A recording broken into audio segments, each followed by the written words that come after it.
দেখাবো সবচেয়ে সুন্দর জায়গা ও শ্রীনগরের রত্ন ডাল লেক। এই ডাল লেককে বলা হয় শ্রীনগরের মুকুট অথবা রত্ন। মন জোড়ানো এই ডাল লেকে শিকারাই করে ঘোরার জন্য প্রতি বছর লাখো ভ্রমণ পিপাসুরা এখানে ছুটে আসে। ये जो हाउस बोट है ना, इसको बनाने में कितना रुपए खर्च होगा? 3 करोड़। 3.5 करोड़ एक एक हाउस बोट जैसा बोट बनाएगा। এই ডাল লেক অসাধারণ, চোখ জোড়ানো, স্মৃতির ফ্রেমে বাধাই করে রাখার মতো সুন্দর। চারপাশে উঁচু উঁচু পাহাড়ের মাঝে এমন রত্ন লেক আপনাকে সত্যি মুগ্ধ করবে।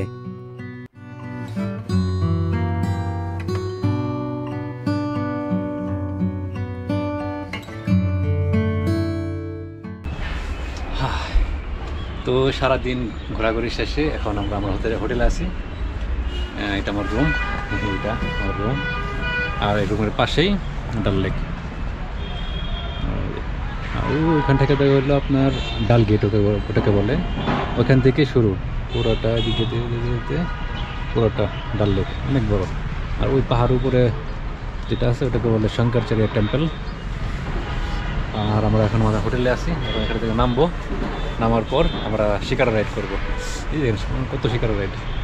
আমরা এখন যাবো, ওই দেখা যাবে অনেকগুলো শিকারা আছে, এটা গেট নাম্বার 1, ওখান থেকে আমরা শিকারা রাইড করবো এখন। তো চলুন যাওয়া যাক। তো এইমাত্র আমরা একটা বোট ভাড়া নিলাম শিকারা রাইডের জন্য। তো আমার কাছে চাইছিল 900 রুপি, আর আমি 1 ঘন্টার জন্য এটা ভাড়া নিলাম। আমি 1 ঘন্টার জন্য 400 রুপিতে এই শিকারা রিজার্ভ করি। আপনারা যখন আসবেন অবশ্যই দরদাম করে নেবেন।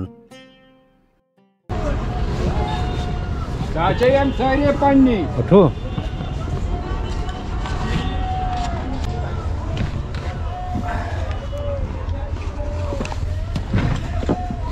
তো আমরা 400 রুপি দিয়ে এটা 1 ঘন্টার জন্য ভাড়া নিলাম।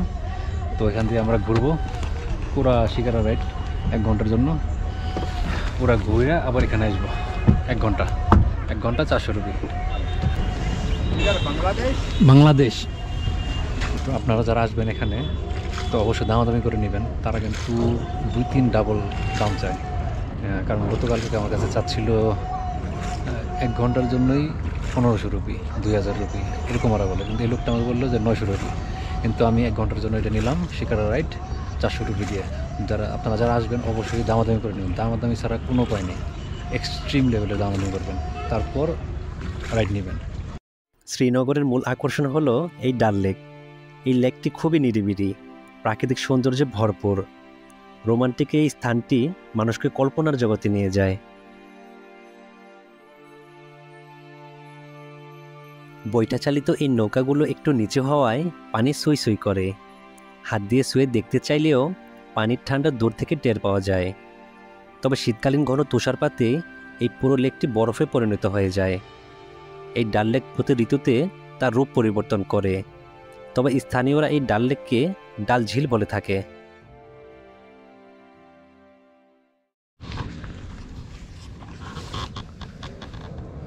लोग खाता नहीं है इसको, जल मुर्गी को।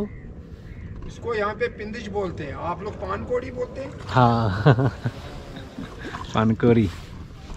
ये देखें अनेक छोटे छोटे पाखी। लोग खाते नहीं इसको, खाते हैं।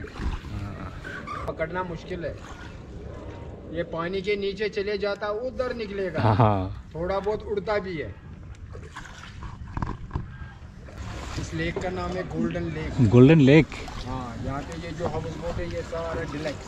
हाँ डिलक्स। हाँ, यहाँ पे 3000, 5000, 4000, 6000 रुपये कमरे का रेट। एक रात के लिए। हाँ? एक रात। ये प्राइवेट रिजॉर्ट है, यहाँ पे ये गार्डन जो है ये प्राइवेट रिजॉर्ट है। हाँ ये हाउस बोट वाले का। मिनिमम कितने का किराया पड़ेगा? Cheapest rate? ब्रेकफास्ट डिनर लेके करेगा हाँ minimum 3500। Minimum. Maximum If you want to go C class, D class, हाँ. is another place. 1000, 1500. 10,000 20,000 भी है, 10,000 तक है।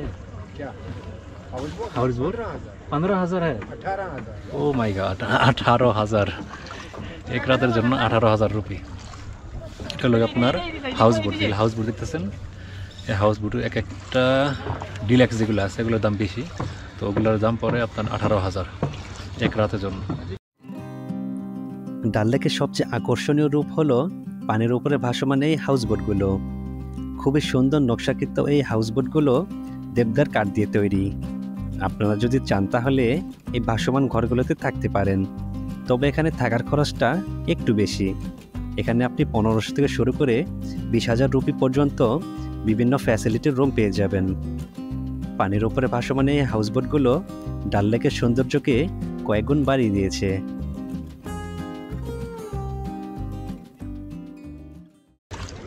ये जो हाउस बोट है ना इसको बनाने में कितना रुपए खर्च होगा 3 करोड़ 3.5 करोड़ एक एक हाउस बोट जैसा बोर्ड बनाएगा वैसा ये शिकारा बनता है 3.5 लाख ये वाला 3.5 লাখ টাকা রুপি খরচ করে এই যে আমি যেটা উঠছি সেটা বানানো হয়েছে। আর আপনারা দেখতেছেন যে হাউস বোটগুলো বানানো হয়েছে, এই যে হাউস বোটগুলো এক একটার খরচ পড়ছে 3 কোটি টাকা, सॉरी 3 कोटी रुपी।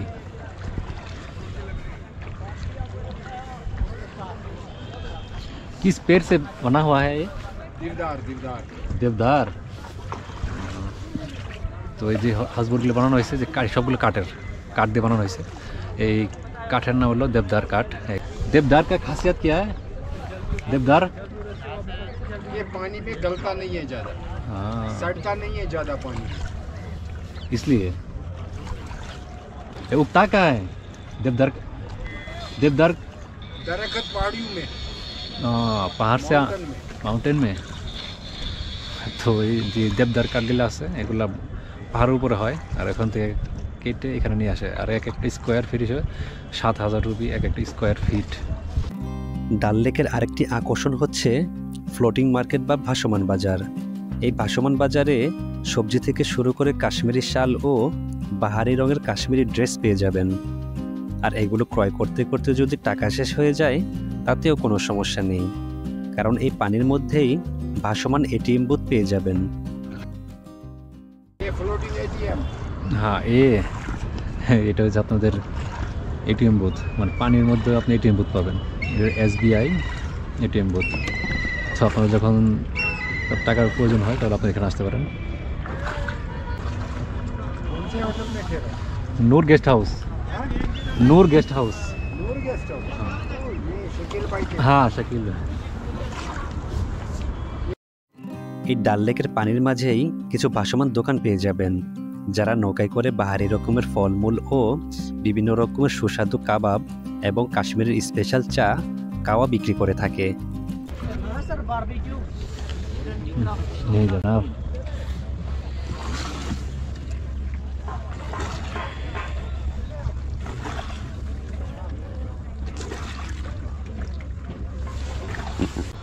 जनाब नहीं ऑल मिक्स नहीं जनाब सर आपको मजा आएगा चाट मसाला, नहीं जनाब फिर सेब आएगा, ऑरेंज आएगा, पाइनएप्पल आएगा, केला का, तरबूज आएगा, अमरूद का आएगा, सब आएगा। बनाएगा एक दिन? नहीं।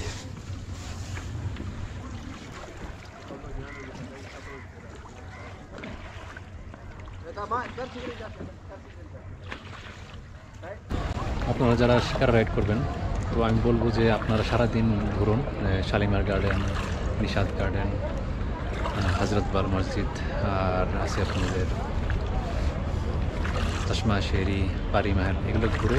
তো শিকার রাইড কিন্তু মজা কিন্তু বিকেলে। তো আপনারা যখন শিকার রাইড করবেন তো বিকেলে করেন, বিকেলটা আর কি রাখবেন স্পেশালি শিকার রাইডের জন্য।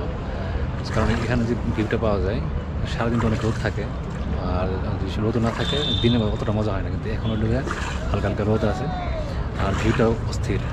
আর কিছুক্ষণ পরে কিন্তু এই পুরো জায়গাটা দেখতেছেন এটা পুরোটা কিন্তু লাইটিং হয়ে যাবে, আর তখন কিন্তু পুরোটা একদম একটা আলাদা একটা পরিবেশ সৃষ্টি হয়। তো আপনারা যখন আসবেন চেষ্টা করবেন একটু মানে 4টার পরে আপনারা শিকার রাইড করার জন্য। সারাদিন ঘুরবেন, বিকালে শিকার রাইড করবেন, শেষ আপনাদের পুরো শ্রীনগর ঘোরা শেষ। আর এখানে তো আপনাদের একদিন তো সোনমার্গ গুলমার্গের জন্য রাখতে হবে। মধ্য আকাশে অর্ধডুবিত সূর্য সাথে ডাল লেকের শান্ত প্রকৃতি সত্যি সত্যি মনকে জুড়িয়ে দেওয়ার মতো। রূপসী শ্রীনগরের ঝকঝকে আকাশ, শীতে কাঁপানো ঠান্ডা হাওয়া, মনের সব ক্লান্তি যেন দূর হয়ে যায়।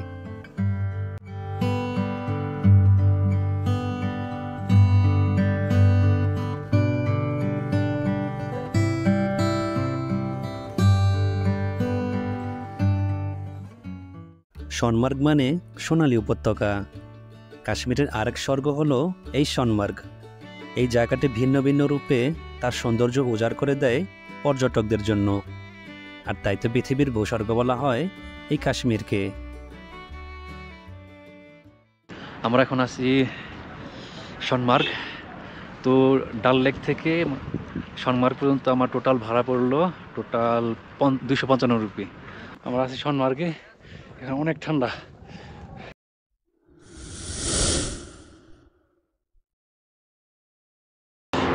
Hello and good morning everyone. এখন আমি আছি ডাল লেকে, আমাদের সময়টা। আর আমাদের আজকের গন্তব্য ডাল লেক থেকে আমরা যাব সোনমার্গ। তো দেখি এখান থেকে যদি কোনো শেয়ারিং ট্যাক্সি পাই তাহলে শেয়ারিংয়ে যাব, আর যদি না পাই তাহলে আমাদের কিছুটা কষ্ট করে আর কি ভেঙে যেতে হবে। তো চলুন দেখা যাক। আমি চিনি না, জানি না কীভাবে যেতে হয়, তাও জানি না, কিন্তু ইনশাল্লাহ পৌঁছাতে পারবো। তো চলুন যাওয়া যাক। দেখুন এখন আছি ডাল লেক।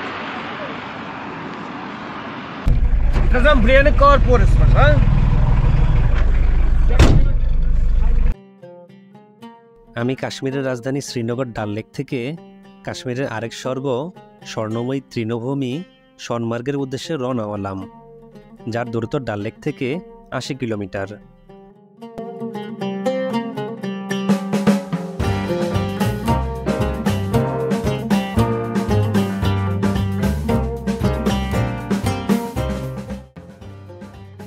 আমি মাত্র 80 রুপিতে প্রথমে ডাল লেক থেকে যাব দারগা।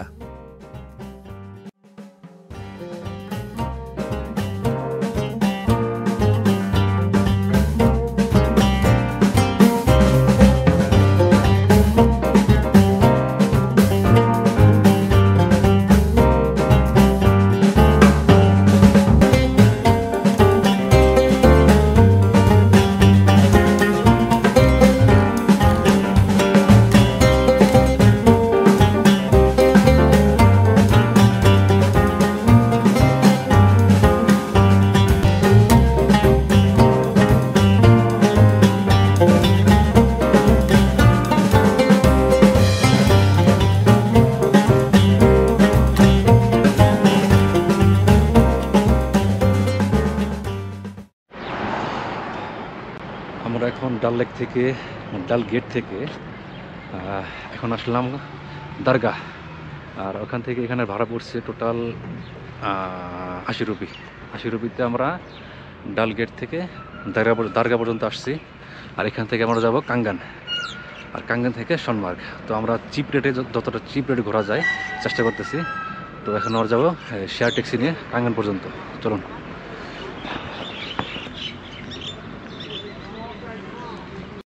এখন আমাকে যেতে হবে দারগা থেকে কাঙ্গান নামক জায়গায়। তাই আমি দারগা থেকে মিনি বাসে করে 50 রুপিতে পৌঁছে যাই কাঙ্গান।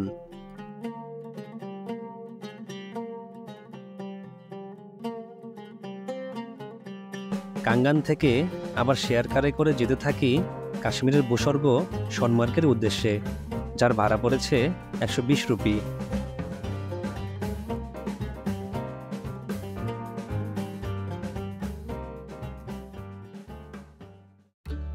শ্রীনগর থেকে সোনমার্গ যেতে পথে পড়বে গান্দেরবন, কাঙ্গান, গুন্দ প্রভৃতি ক্ষুদ্র ক্ষুদ্র পাহাড়ি জনপদ। আর সেই সাথে রাস্তার দুপাশে তুষার, পাইন ট্রি আর দূর দূরান্তের পাহাড় শ্রেণীর শোভা দেখতে দেখতে আপনি মোহিত হয়ে পড়বেন।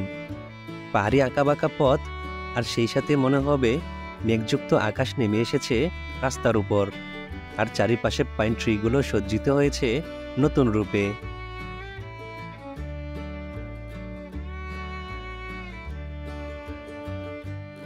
আর এই পুরো পথটারই সাথে থাকবে দামাল সিন্ধু নদী।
está más, ¿no? उसमें कर उसको और तुम भाई सर क्या ना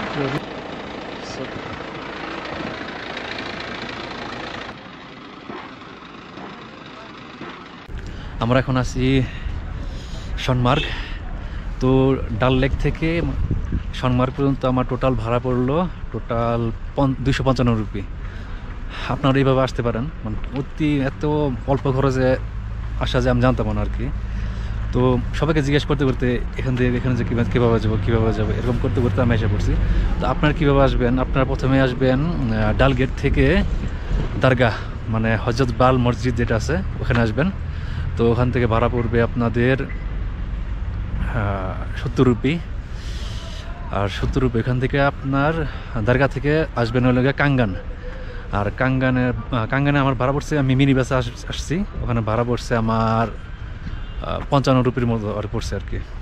আর কাঙ্গান থেকে সনমার্গ এখানে পড়ছে 120 রুপি শেয়ারিং কারে। তো মনে করেন এই এত অল্প খরচে 255 রুপিতে আমি কিন্তু চলে আসছি সনমার্গ। এখান থেকে ঘোড়ায় চড়ে পুরো সনমার্গ ঘুরতে পারবেন।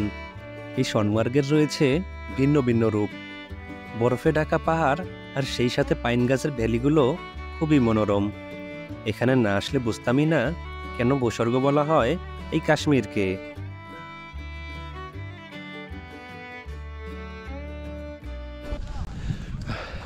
আমরা আছি সনমার্গে, এখানে অনেক ঠান্ডা, এমন ঠান্ডা আর কি এই জ্যাকেট দিয়ে সম্ভব না। তো আপনারা যারা আসবেন অবশ্যই ভালো মানের জ্যাকেট নিয়ে আসবেন। অনেক ঠান্ডা, কথা বলার মতো নয় আর কি।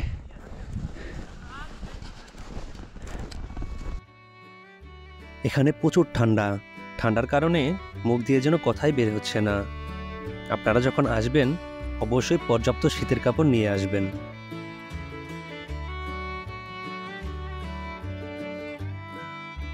ছোটবেলা থেকেই স্বপ্ন দেখতাম মেঘের রাজ্যে যাওয়ার, স্বপ্নের দেশে যাব। কেন জানি নিজেকে আজ সার্থক মনে হচ্ছে। মাঝে মাঝে ইচ্ছে করছে হাত দিয়ে আকাশটা ছুঁই, সেই সাথে মেঘের উপর দিয়ে হেঁটে চলি।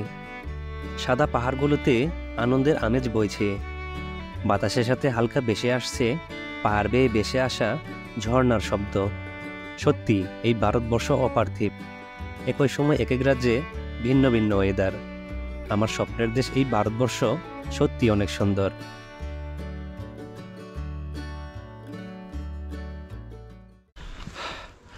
আমরা আমাদের সনমার্গ ঘোরা কমপ্লিট করলাম, অনেকক্ষণ ঘুরলাম, ছবি তুললাম, ভিডিও করলাম, অনেক ভালো লাগলো। তো এখন যাওয়ার পালা, এখন আমরা যাব শেয়ারিং ট্যাক্সিতে। যেভাবে আসছিলাম সেভাবে আবার চলে যাব। এখান থেকে 120 টাকায় যাব কাঙ্গানসে, ওখান থেকে দরগাছে ডাল লেক। তো সবাই ভালো থাকবেন, সুস্থ থাকবেন, আর আমার চ্যানেলটি সাবস্ক্রাইব করে দিবেন। আর এর মাধ্যমে আমার আজকে যে সনমার্গ ঘোরা শেষ হলো। আর কাশ্মীর ট্যুরের আজকে আমার শেষ দিন, কালকে আমি চলে যাব।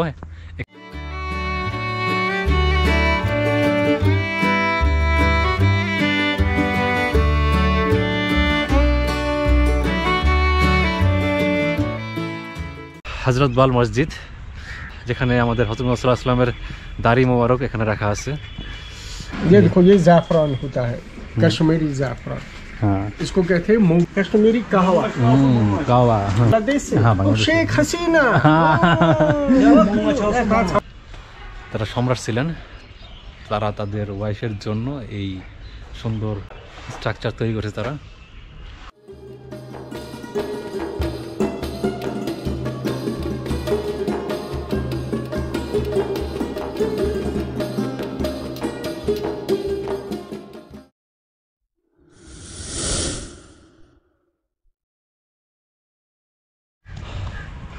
Good morning everyone.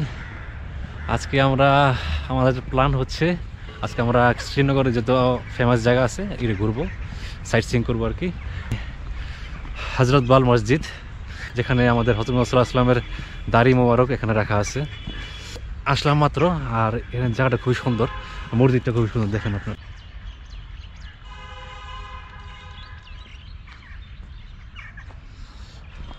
তো তো আমরা এখানে ঘুরবো কিছুক্ষণ ঘোরার পর এখান থেকে মোগল গার্ডেন, শালিমার গার্ডেন, পারি মহল, এই ফেমাস জায়গাগুলো আছে, আজকে সারাদিন এগুলো কভার করবো আমরা। তো কিছুক্ষণ ঘুরি, আপনাদেরকে ঘুরাই ঘুরে দেখাই কতটা সুন্দর। অনেক ঠান্ডা।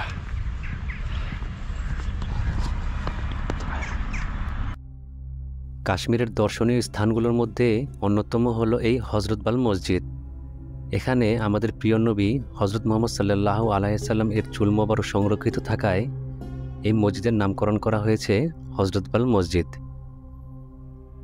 প্রতি বছর হজরত মুহাম্মদ সাল্লাল্লাহু আলাইহি সাল্লাম এবং তার প্রধান 4 সাহাবী হজরত আবু বকর সিদ্দিক, হজরত উমর, হজরত উসমান এবং হজরত আলী রাদিয়াল্লাহু তাআলা আনহু এর জন্মদিনের মতো কিছু অনুষ্ঠানে নবীর পবিত্র চুল জনসাধারণের জন্য প্রদর্শন করা হয়।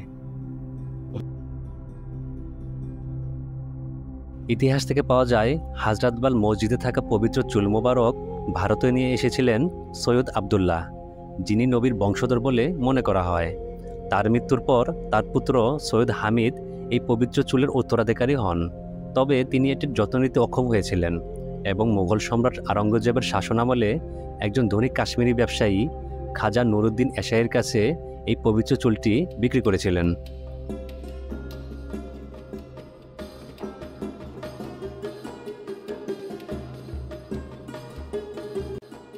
সম্রাট আওরঙ্গজেব এই চুল বিক্রির বিষয়টি জানতে পারেন এবং তিনি তা বাজেয়াপ্ত করার নির্দেশ দেন এবং নুরুদ্দিন এশাইকে বন্দী করেন। 1700 সালে কারাগারে মারা যান নুরুদ্দিন এশাই।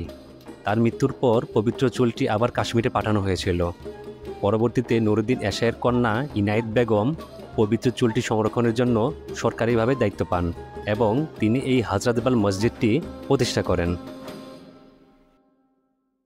আমরা মোটামুটি আমাদের হজরতবাল যে মসজিদটা আছে এটা পুরোটা কভার করে ফেলছি, দেখা শেষ। এখন আমাদের নেক্সট যে প্লেস আছে ওখানে যাব। তো চলুন।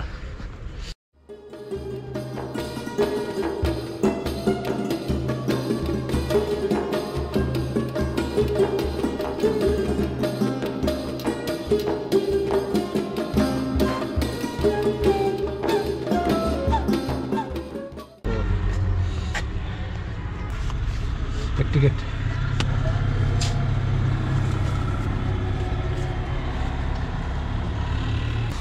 আমরা টিকিট নিয়ে নিলাম এখান থেকে। টিকিটের প্রাইস পড়ছে 24 রুপি। তো চলুন ভিতরে যাই।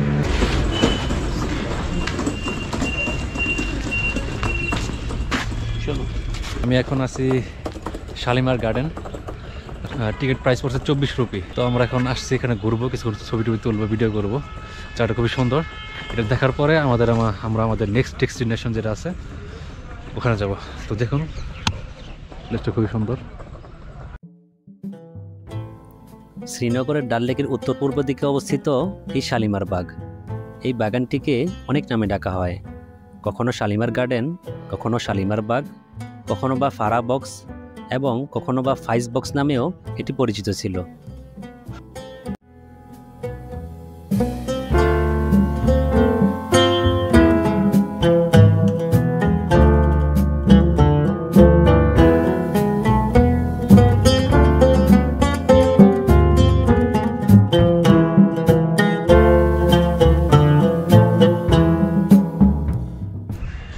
এখানে আপনি দেখতেছেন ঝর্ণার মধ্যে কিছু একটা বানায় রাখছে। তো এখানে পানি বের হয়, কিন্তু এখন বর্তমানে কনস্ট্রাকশনের কাজ চলতেছে, যার কারণে পানিটা বন্ধ রাখছে। এমনিতে আপনার জুন জুলাই এখানে পানি থাকে, পানি ছেড়ে যায়। তো ভিউটা খুবই সুন্দর থাকে।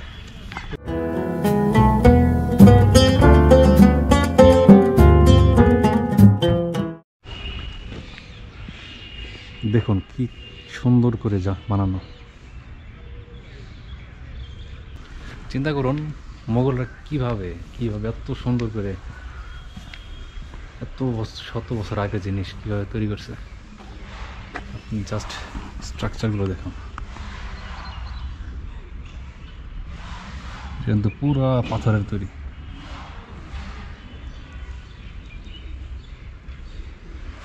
তো মোগলদের জামানায় তারা সম্রাট ছিলেন, তারা তাদের ওয়াইফের জন্য এই সুন্দর স্ট্রাকচার তৈরি করেছে তারা। তো দেখুন জাস্ট মানে অসাম, যে কীভাবে সম্ভব এত শত বছর আগে এত এত টেকনোলজি কোথায় ছিল। এটি একটি মোগল জামানে গড়ে তোলা গার্ডেন। প্রখ্যাত মোগল সম্রাট জাহাঙ্গীর তার প্রিয়তমা স্ত্রী নূরজাহানের প্রতি ভালোবাসা প্রকাশের জন্য 1619 সালে এই বাগানটি নির্মাণ করেন। মোগল আমলে এই একই নামে 3টি বাগান নির্মিত হয়েছিল। একটি কাশ্মীরের শ্রীনগরে অবস্থিত, যেটি নির্মাণ করেন সম্রাট জাহাঙ্গীর। দ্বিতীয়টি নির্মাণ করা হয় পাকিস্তানের লাহোরে, যেটি নির্মাণ করেছেন সম্রাট জাহাঙ্গীরের পুত্র সম্রাট শাহজাহান। আর তৃতীয়টি রয়েছে দিল্লিতে।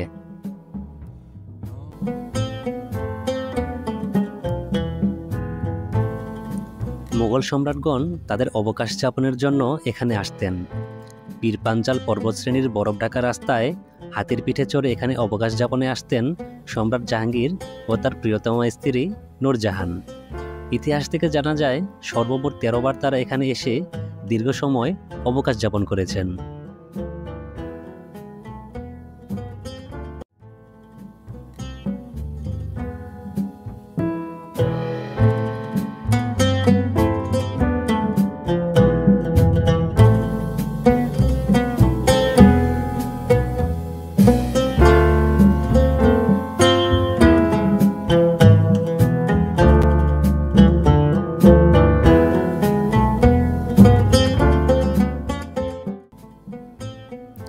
এই বাগানটি সুবিখ্যাত পার্সিয়ান বাগানের নকশার আদলে তৈরি। 31 একর জমির উপর নির্মিত এই বাগানের মূল কাঠামো 587 মিটার লম্বা এবং 251 মিটার চওড়া। 3 ছাদ বিশিষ্ট এই বাগানের প্রতিটি ধাপে রয়েছে পানির ঝর্ণা এবং দুপাশে বিস্তীর্ণ চিনার গাছের সারি।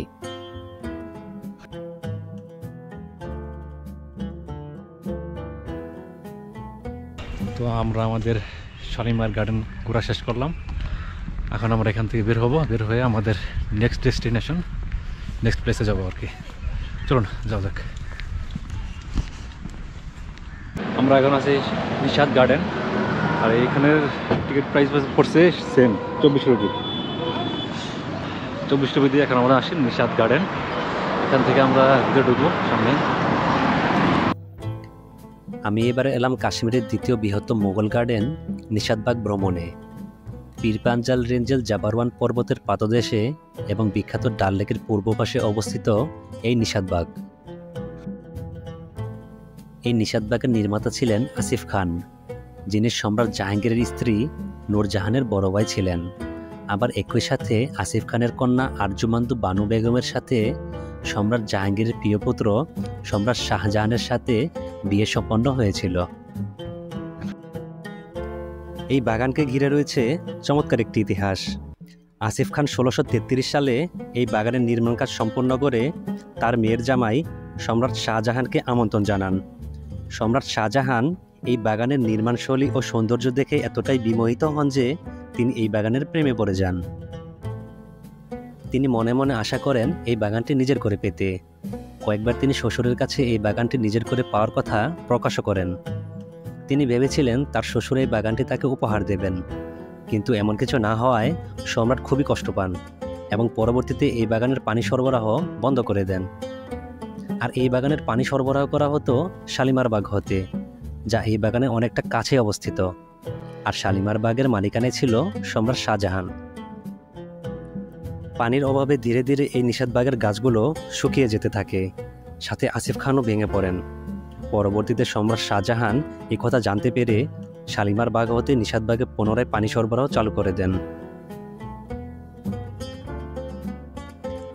46 একর ওপর নির্মিত সুসজ্জিত এই বাগানের সামনে ডাল লেকের স্বচ্ছ পানি আর পেছনে নীল আকাশের নিচে দাঁড়িয়ে থাকা পাহাড় এই বাগানটিকে দিয়েছে এক স্বর্গীয় রূপ।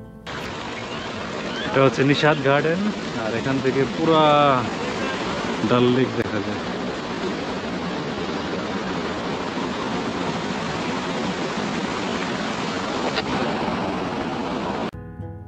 ঝর্ণার পানি উঁচু ধাপ হতে ক্রমান্বয়ে নিচে নেমে এসে ডাল লেকের সাথে গিয়ে মিশে।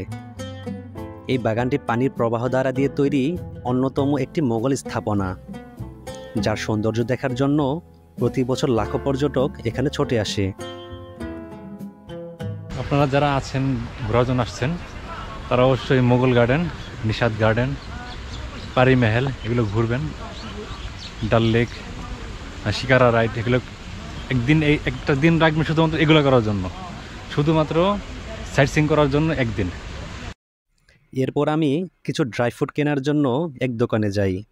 ये देखो, ये ज़ैफ़रान होता है, कश्मीरी ज़ैफ़रान, हाँ, इसको कहते हैं मोगरा। इसका प्राइस कितना है? ये तोला आता है 2500 रुपये का। 1 तोला। 10 ग्राम आता है केसर में। और इसका जो लाइफ है, इसका लाइफ है 25 साल, ये खराब नहीं होगा। 25 साल। और होता है ये सलाजी होता है यहाँ का। ये जॉइंट के लिए, बैक पेन के लिए, इम्यूनिटी के लिए, वाचिलिटी के लिए सबसे अच्छा होता है। हाँ, जी ड्राई फ्रूट्स ये आध केजी ना? ये आधे किलो आता है, 8 किलो 600 का। 600 रुपया। 600। ये मामरा बादाम, हाँ, ये मामरा बादाम होता है, जो मेन चीज होता है ना मामरे का। हाँ। ये देखो आप, जो बाहर से देखने वाले लोग हैं, इसमें क्या होता है, इसमें ऑयल रहता है।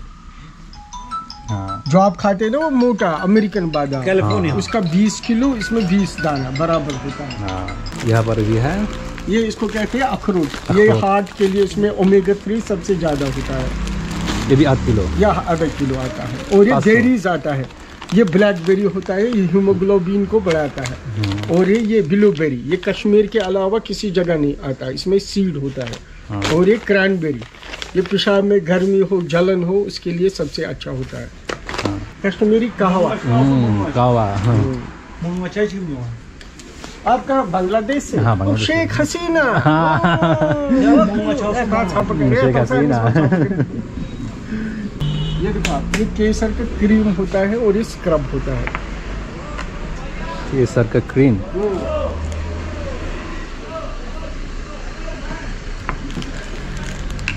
ये केसर का क्रीम, गंध देखो दादा। ये जो मेलानिन पिगमेंटेशन होता है, सनबर्न होता है, फ्री हाँ। रेडिकल्स आता है, उसके लिए लगता है। ठीक। ये कश्मीर का मोटा मोटा कहानी, लेकिन हाँ। सबसे बढ़िया चीज ये केसर और केसर, सलाजी। हाँ। हमारा इकोनॉमी कश्मीर का इसी पे डिपेंड है। केसर पे। हाँ, केसर और सलाजी पे। ठीक है। खाओ तारातरी। ये दुनिया का नंबर 1 हनी आता है, सदर। It comes honey. From the lotus flowers. ये यमन और कश्मीर में होता है, त्राल में। किसमिस। ये किशमिश अफगानिस्तान का। अफगानिस्तान। ये कंधार का आता है, तालिबान वाले हमको बेचते हैं गिफ्ट में। तालिबान। ये 1-1 ग्राम का ज़ैफ़रान आता है। ये 1-1 ग्राम का आता है। किसी को यहाँ का सबसे बढ़िया चीज गिफ्ट देना है, ये 1-1 ग्राम 250 रुपीज। 1-1 ग्राम। किसी को गिफ्ट देना होगा बांग्लादेश में, या ड्राई फ्रूट दे सकते सबसे हो। ज्यादा कश्मीर से ज़ैफ़रान लेते हैं लोग। केसर देते हो, ड्राई फ्रूट देते हैं। ये कितने का? 250 रुपीज। ড্রাই ফ্রুট কেনা শেষ করে আমরা আরও একটি মোগল গার্ডেনে যাই, যার নাম চাশমে শাহী। এখন আমরা আছি চশমা শাহী, আর এখানে টিকিট পড়ছে 24 রুপি। চাশমে শাহী একটি 3 তলা বিশিষ্ট ছাদের বাগান, যা 1632 সালে সম্রাট শাহজাহানের নির্দেশে তার গভর্নর আলী মারদান নির্মাণ করেছিলেন। সম্রাট শাহজাহান তার বড় ছেলে দারা শেখোকে উপহার দেওয়ার জন্য এই বাগানটি নির্মাণ করেন।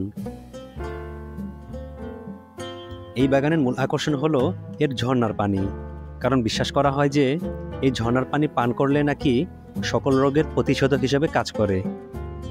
এমনকি ভারতের প্রথম প্রধানমন্ত্রী জওহরলাল নেহেরু প্রতিনিয়ত এই ঝর্ণার পানি পান করতেন। উল্লেখ্য বিষয় হলো গ্রীষ্মকালেও এই ঝর্ণার পানি প্রচণ্ড ঠান্ডা থাকে। কাশ্মীরের মহান মহিলা সাধক রূপা ভাবানী সর্বপ্রথম এই বাগানটি আবিষ্কার করেন।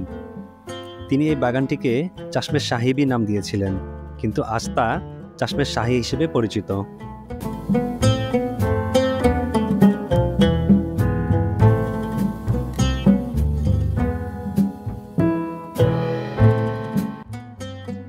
এই বাগানটির স্থাপত্য নির্মাণে পারস্য প্রভাব রয়েছে এবং সুন্দরভাবে ম্যানিকিউর করা হয়েছে, যা দর্শনার্থীদের মনকে নতুন এক পৃথিবীতে নিয়ে যায়।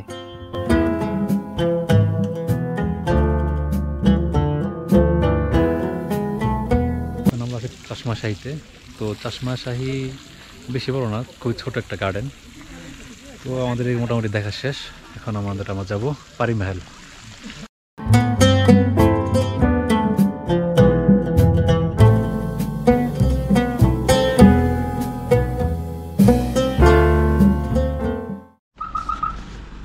এখন আমরা আছি পারি মহল।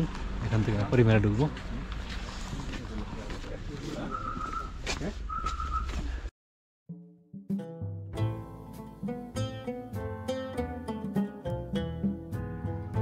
আমি এখন যে বাগানটিতে রয়েছি তাকে পারি মহল বা পিয়ার মহল বলা হয়। কাশ্মীরের জাবারওয়ান পর্বতে অবস্থিত এই পারি মহল, যেটি 7 তলা বিশিষ্ট সুসজ্জিত একটি বাগান, যেখানে দর্শনার্থীদের দেখার জন্য বিভিন্ন ধরনের ফুলের গাছ লাগানো রয়েছে।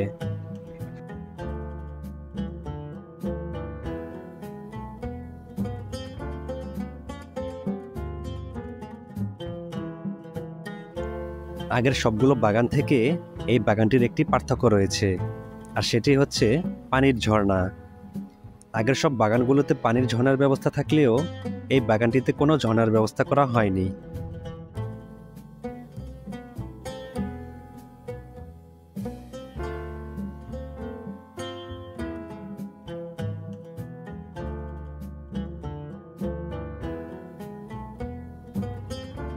ষোলশ শতকে সম্রাট শাহজাহানের বড় ছেলে যুবরাজ দারা শেকো এই পারি মহলটি তৈরি করেছিলেন। দারা শেকো 1640, 1645 এবং 1654 সালে এই স্থানে বসবাস করতেন। একই সাথে এই পারি মহলটি যুবরাজ দারা শেকো এর জন্য বাসস্থান এবং গ্রন্থাগার হিসেবে ব্যবহার করার জন্য তৈরি করা হয়েছিল। এখানে জ্যোতিষবিদ্যা এবং জ্যোতিষশাস্ত্র শেখানোর জন্য এই স্থানটি ব্যবহার করা হতো।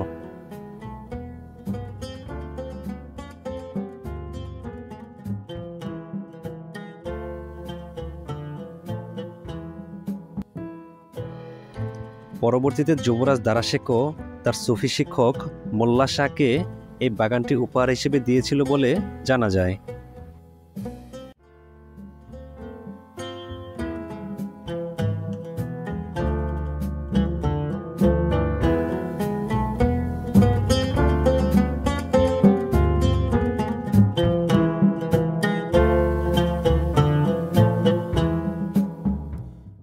আমরা আমাদের লাস্ট যে পয়েন্ট ছিল পারি মহল, এটা দেখা শেষ করলাম। এর মাধ্যমে আমরা আজকে টোটাল 5টা পয়েন্ট করলাম, 5টা স্পট কভার করছি। এখন আমরা এখান থেকে চলে যাব। এখান থেকে তো হোটেলে বিকেলে আমরা করব শিকারা রাইড। তো চলুন, তো বাই বাই।